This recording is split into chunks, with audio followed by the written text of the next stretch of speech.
Welcome to Executive Access, created for motivated professionals. This is your home for real talk with executives about their career journeys, leadership practices, successes, and learnings along the way. I am your host, Jamie Tazi. Today, I want to talk to you about what I call every view matters. I had this epiphany a few years ago after I left Microsoft as an executive. And it's something that, I wish I learned earlier in my career. And so for all of you early in career people, listen hard to this. And for senior executives, this is going to be really valuable for you too, because I'm hoping you'll connect in on something that took me an epiphany to see. So every view matters. For this, I want you to picture a tall skyscraper building. And everybody in your organization has a view out of one of those windows in that building. For earlier in career individuals, your view may be the first or second floor. And for the CEOs and for senior leaders in the company, your view might be the 80th floor, for example. So if I said to you, who has the better view? A lot of people might say, well, of course, it's that executive on the 80th floor. But I want you to think the way I think now after this epiphany. You know what? Every view matters. You see, the power in the view of the executive on the 80th floor is you can see far and wide, right? That's a really powerful view. But that first or second floor view, I think is equally powerful, because what can you see that those executives cannot? You can see out your window people. You can see the expressions on their faces. You can see the zeitgeist of what is going on, right? These things are very powerful. And what makes it so powerful is that others with different views that are higher up can't see what you can see. And when I was early in my career, I never realized the power of my view. And I wish I did. I'll tell you a funny story. Years ago, I was 24 years old. I was at my first big Microsoft conference, and I saw a commotion at the other side of the room over by the bar. So I went over and I saw Bill Gates standing by the bar.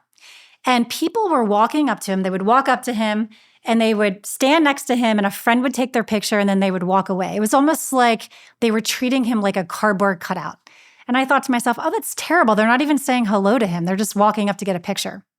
So it was really crowded and I left. I'm like, I'm not going to do that. I came back a few minutes later, and for some reason in that moment, he was all by himself, no crowds.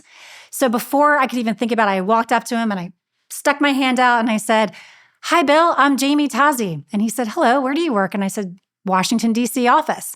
And he said, "I've been spending a lot of time there recently." Now, that was in 2000, 2001, right around the DOJ timeframe.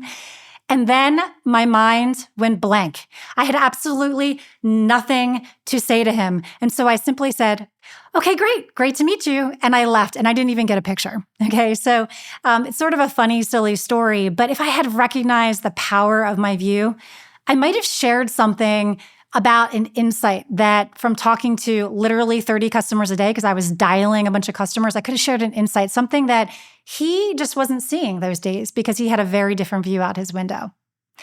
And then I became a senior executive, sort of that equivalent of the 80th floor window.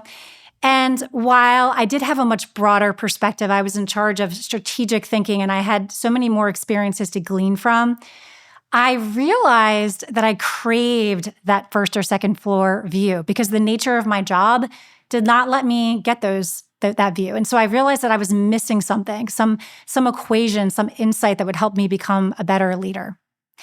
And when this is not going well, when you have people looking out their windows and not sort of connecting the dots, the outcome of that is you might hear something like, people on the ground floor might say, what is going on with this terrible strategy? Why are they up there asking us to do these silly things that don't make sense for our customers and don't make sense for us? And then, of course, those of us on the 80th floor might say, why aren't people executing my brilliant strategy? What's wrong with them? Right? We start to see these disconnects. So step number one is understanding the power of your view, but it can't stop there. I like to say the people that can jump on an elevator and connect the dots between the views are the most powerful people in the organization, no matter what your level or your starting point view is. So I would really encourage you, if you think of yourself as somebody with a lower level floor, a lower view, I want you to really think about, what are the insights that I am gleaning from what is going on right now? What are the insights that I could share in a way that others can hear them that would be really valuable? But also, and more importantly, to jump on that elevator, you must push yourself to try to learn and understand the point of view of others at those higher floors. I want you to listen when the senior leaders talk, understand what's going on in their head. What are they trying to get across in terms of the strategy? What are they trying to get across and communicate to you? What's important to them?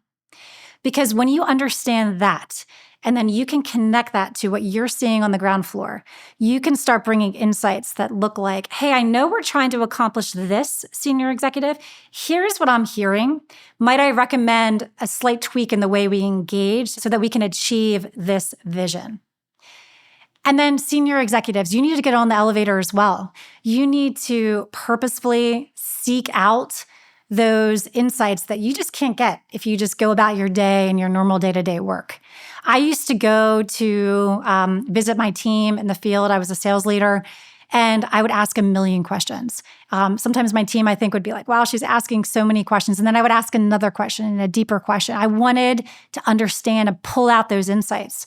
And senior leaders, you might realize that not all of your team has heard my podcast. So it might take some probing, but it's worth it. The insights that you glean will help you become a better leader, help you put better strategy and tactics in place for your team to execute. You know, my son, Luca, just finished his very first internship with Southern First Bank here in Charleston. And man, am I so impressed with this company and this organization. For his last week in the job, he got an opportunity to present to the CEO and to the executive team of Southern First Bank. They asked all the interns to share one or two ideas and insights that will make the bank better and make the bank better for their customers and a better experience. This is an executive team that really understands what I'm saying, going out of their way to connect into those early floor insights. Paula on episode 7 talked about seeking out insights. Go back and listen to that. She does this very, very well. Rachel has a little bit of a lower floor insight. She talked about how she learned what was important to those above her, and it always helped her be very successful. So that she was on episode 8. So in closing, I want you to go practice this. Start thinking about, what is my view? What can I see that I can uniquely see that others can't? And understand your power and start thinking about how you can communicate those insights in ways that others can hear. And then make sure you're seeking out to understand what's going on around you, above you, beside you. What are other people seeing out their views? Connect the dots. Senior leaders, the same thing. Get out of your 80th floor view, get down to understand what's going on, help connect the dots, and learn. Drop a comment. I would love to hear how you're putting these ideas into practice. And don't forget to subscribe to Executive Access so that you will receive all the content that's dropped regularly. Thanks so much.